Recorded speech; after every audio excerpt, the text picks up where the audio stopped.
I'm Dr. Simran. I work as a senior resident in the Department of Psychiatry. Has previously worked in adult psych unit and currently is a part of family therapy unit. So today's focus would be mainly on one aspect, one process of motivational interviewing, which is focusing. And I will go through the didactic in another 20 to 25 minutes. There's no conflict of interest which would like to disclose. The objectives of the presentation would remain first to understand the task of focusing. What are the sources wherein we can identify to focus on? Styles of focusing. What are the scenarios which we can see in our normal practice? What are the possible process issues which can be faced during the same? And then we'll proceed for the case discussion and the breakout rooms. Motivational, there are four major processes which we deal with. One is engaging, which you have understood in the last session. Second one is focusing, and then we move forward to evoking and planning. So I will be mainly focusing on the second process, that is focusing. What do we understand by focus? So in a general term, we know focus is that we target on one specific thing. When we talk about motivational interviewing, what are we talking? We have at the heart is some change which has to be brought into the client's motivation. So focusing is the process wherein we develop and we maintain that specific direction in our conversation of change with the client, right? So it's a very collaborative process, as you must have learned in the basic things which we use in motivational interviewing, to agree on a mutually agreeable direction. So it is not something which we tell them, okay, this is how you would do, or this is what you would focus on, but to decide with the client that what is the mutually agreeable direction which they want to take. And as we have understood, it is a goal-directed activity. It is not something which is very haphazard. Now, we also do see that a lot of times in our clinical practice or otherwise, that a lot of people come and say that I don't know what I need help in, but I do need help, right? Or I don't know what I need to work on. So it is a very common practice, and it is not on the person or the client to come and tell us that, okay, this is what I want help in.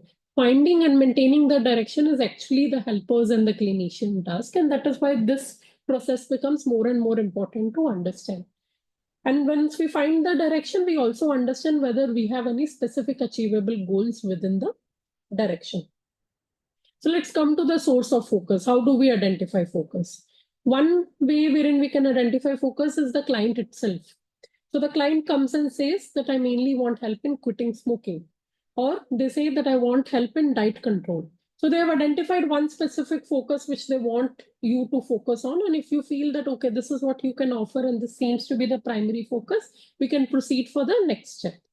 The second way focus can be determined is the setting, the clinical setting which they come in. So if somebody walks in a tobacco cessation clinic, we are very sure that we can only help them in that. So we can identify a few things, but the specific setting is determined to help them in that. Or a suicide prevention hotline. So the setting determines the focus and then we help them on that focus. And the third is the clinical expertise. So this is something which you would see more often, that the person comes in with a specific focus, the client brings in the focus, but while you have that initial process of engaging with them in conversation, you see that there might be some other process which might be contributing to the same. And it becomes now a clinician task to see how to bring that in the conversation and see and decide that focus. So for example, a mother brings her child to a pediatrician clinic and say that she wants her child to be treated for asthma. But while you also understand that there has been some smoking use with the father and that passive smoking might be a contributing factor, and now it becomes the physician's job to bring about that talk, and see whether they can identify that as a contributing factor and would want to work on the same. So the third one is what we would also have to use a lot of our focusing styles to focus on. So let's talk about the styles of focusing. Is also this. It's also similar to the styles of conversations which we would have understood in the previous session. So we have three ways wherein we can take the conversation. Either is directing, wherein we take the primary role, we take the expert role, and we tell them, okay, this is the focus we should determine, which is either determined by our own agency or by agenda. But it has, as we have already understood, it has limited use because that would lead not the engagement of the client with us, and it might only be one directed of focus determination. So it is of limited use in motivational interviewing. The next style of focusing is following. So we give all the autonomy to the client and say that, okay, you decide the agenda and we will go through it. It is sometimes very helpful because that gives that autonomy to the client and they decide on the focus. But it can only work out if we have clearer goals as we move forward, right? If there are multiple goals which the client brings forward in the session, it would be difficult to determine the focus. So following this might become a little bit of difficulty there, though it is ensuring autonomy for the client.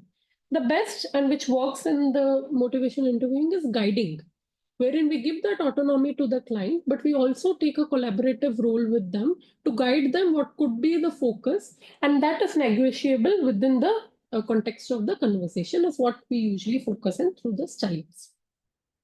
So let us come to the common scenarios which we use for focusing. The first scenario, a little more uncommon, but the person presents and says that I know where we are going and the focus is clearer. So that is a simpler task. Person comes in, says that I want to quit smoking, and they are clear that there is nothing other than that which they want help in. In that situation, when they come with that, their responsibilities become a little more uh, smoother, wherein we can just ask them, assess their motivation, whether they are ready to move on to work on the same, ask permission, acknowledge their autonomy, and then we move to the working and the planning steps. Right? This would usually happen when there is a narrowly defined focus or a clear focus which we have determined in the past. So this is a simpler situation wherein they determine what they want to work on. Then comes the scenario two, wherein they come with several options, and then we, as a collaborative discussion, have to decide what we need to work on. And this is the most common way wherein we would usually see our clients. So, what they present with is not an haphazard way of any form of goals, but they are reasonable, clear set of goals, but there is no primary focus. So, let me give you an example wherein somebody who has been referred from the court in terms of some difficulties in the marriage, and they comes up and they bring up some 7 8 things which they want to work on. They work on their relationship, they also want to work on the husband's alcohol use, they also want to work on their own difficulties in the process of this relation difficulties. They are also concerned about their children. They're also concerned that what would happen with the legal case. So you see that everything is relevant to it. The situation which brings them here, it's everything is relevant, but it would not be possible for us to focus on all those things. And herein, wherein we now have to determine with them that what could be the primary focus and how should we move forward in the conversation. And now comes the major task, which we would also discuss in the breakout rooms, is agenda mapping. Agenda mapping can also be, agenda is again a goal, mapping the goal, what we need to work on. And it can also be understood as meta conversation or talk about the talk. So we are talking about something, but we have to talk that where should we take this direction of the talk further. So what we do is 4 steps in the same. First is structuring. What do includes in structuring is wherein we take a pause in our sessions and we bring the person into the same domain that, okay, let us talk about where the direction is going and let us determine a focus.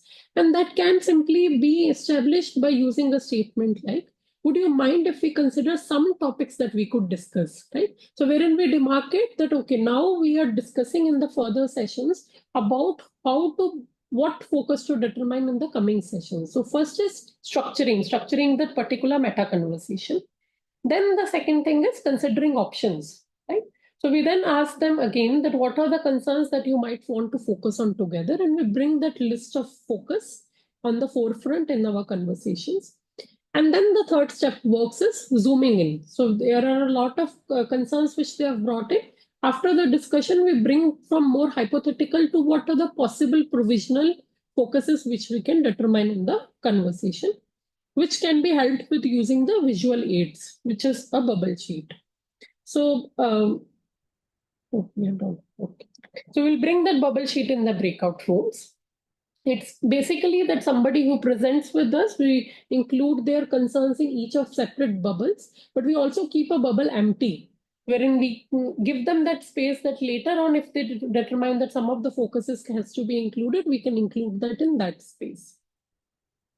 And the next scenario is that the focus is completely unclear and we need to explore, which usually happens in the first or the second visit which the client which has it has had with us. So they have a lot of diffuse problems, or what we can say in a general term that the problems are all over the place, right? So now comes the important factor wherein we have to orient them. So the process of orienting works there, right?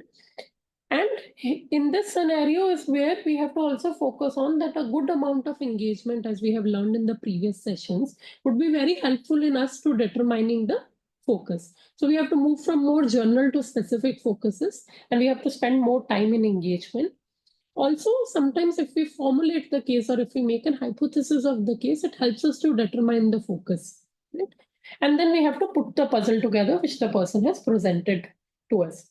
So we have discussed about three main styles of focusing. Sources of focusing, either it can be the client or the clinical setting or the expertise of the clinician. It can different styles which can follow is either directing style of focusing or following style of focusing or guiding style of focusing. And the third one is the scenarios of focusing, wherein the first scenario is that they're all clear of what they want and we just need to assess their motivation and move forward to the next stages of motivational interviewing.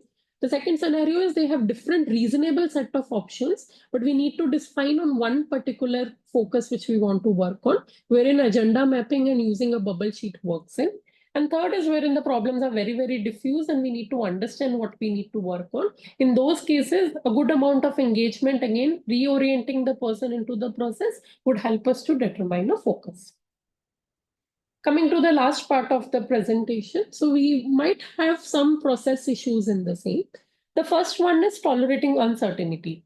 You might have understood in the previous presentation that a lot of us do take an expert stance, right?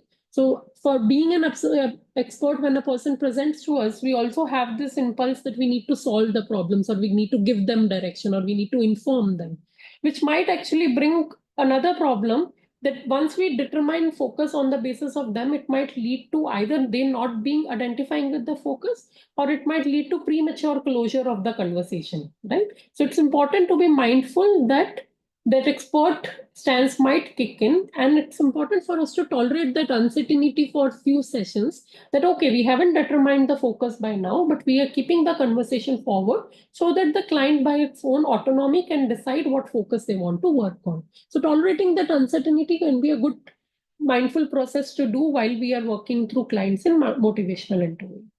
Second is sharing control, which is nothing other than having a collaborative stance. So it should not also be the fact that, okay, we have given all the control to the client and we are not knowing where the conversation is going. Having a guiding stance and focusing on where to take the conversation with the help of the client so that we can determine on a focus is also something which is important to work upon. And while we are going through the set of conversations, it's important to keep searching for the strengths of the client and the openings for change, because it might be just one sentence which the client used, which might give us a window to help bring a change in the whole process. So I've mainly prepared my slides through the use of the MI videos which are available online, as well as the book by Professor William Miller and Stephen Rodnick.